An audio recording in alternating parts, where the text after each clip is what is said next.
Welcome to New Hampshire's Business. I'm Fred Coper. One of the most critical needs in New Hampshire for what we call soft infrastructure, healthcare, education, childcare, and so forth. And that's what we're going to focus on in the next few minutes with my guest, as we did in the 640 segment this morning when we looked at hard infrastructure, roads and bridges and so forth. So if Congress finally finds a way in the end to approve this soft infrastructure bill and send it to the president, here is what New Hampshire might get. Might is the key word. Child care access for 70,000 children. And you can see the numbers. Preschool for 24,091 additional. Medicaid expansion, Medicare benefits, and negotiating drug prices. Expansion of rental assistance, increase in housing, extension of the child tax credit, expansion of home and community-based care, paid family leave and sick leave, and climate change tax credits, work permits for immigrants, and the list goes on. With me again to give us what's on their most critical list for soft infrastructure for New Hampshire is the editor of Business New Hampshire magazine, Matt Maury. Welcome, Matt. Thanks, Fred. And the editor of New Hampshire Business Review, Jeff Feingold. Welcome, Jeff. Thanks for inviting me, Fred. Jeff, there's a lot to choose from on this list. Yeah, there really are. And we just put up on the screen before this Build Back Better. If it becomes law, what's on your list?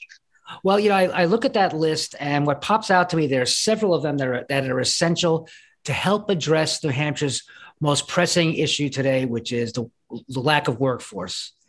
And I think things like expanding childcare access and increasing and making preschool available to 3 and 4 year olds. Those are hand in hand as far as I'm concerned in terms of getting families to be able to go out and work, with young children. And the other thing is the expansion of the rental assistance and trying to increase our housing stock. We desperately need more housing, affordable housing in this state. Yeah, I think the New Hampshire Housing Finance Authority said we're short about 20,000 units. Yep. Housing. Yep. That number came out in one of their public. Matt, same question. The most critical soft infrastructure needs in New Hampshire.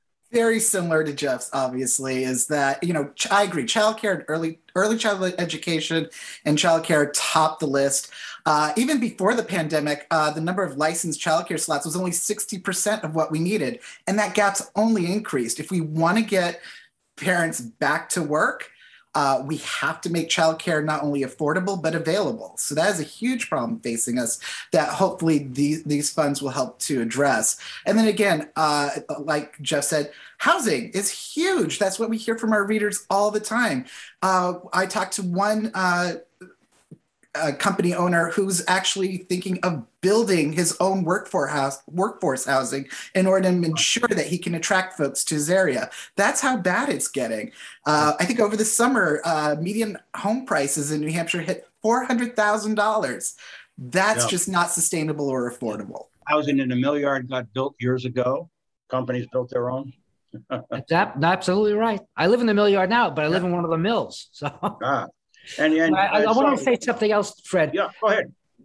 I don't want to dismiss this idea. The idea of the efforts to limit our emissions to address climate change, that's not something that is going to happen overnight. But for the long-term health of New Hampshire's tourism industry, especially thinking about skiing and winter sports, that's really going to have to be necessary. And even things like maple syrup. I mean, these are things could be going away relatively soon if this stuff isn't addressed.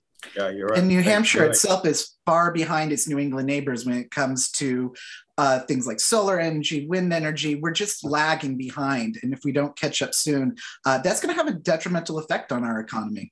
I would note that the child tax credit that's on this bill is received by about 130,000 New Hampshire families, which is significant. Very distinct for you. Finally, really quick, this is going to have an impact on the economy too. What in particular do you think? Actually, the child tax credit will have an impact immediately. Just put the checks in people's hands, which actually helps lots of businesses in this state. Because that money gets spent right away, pretty much. But the other thing is that really housing is such an essential thing that we really need to address. I mean, as you said, that 20,000 numbers a year old or more. So who knows what the number is now? Right, exactly. Well, thanks to Jeff Feingold, the editor of New Hampshire Business Review, and Matt Mowry, the editor of the Business New Hampshire magazine. And if you want to see this briefing by us again, and the one from 6:40 on hard infrastructure this morning, you can go to WMUR.com, where they'll be posted later today and all this week.